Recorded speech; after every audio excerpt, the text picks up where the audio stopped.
What's the mood in Cincinnati about your guy?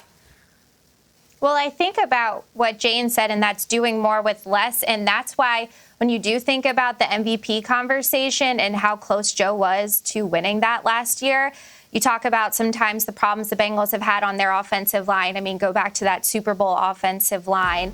And the defense last year was not good enough in Cincinnati. And he was still able to have the season that he was. But what he's saying about not playing well enough, he was fantastic last year. But he did struggle in week 1, and that was just because he was coming off of his first healthy training camp.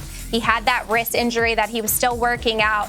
So I think him saying that is a little bit of him taking onus of his performance in week 1 when they had that terrible loss against the Patriots that you could argue kept them out of the playoffs.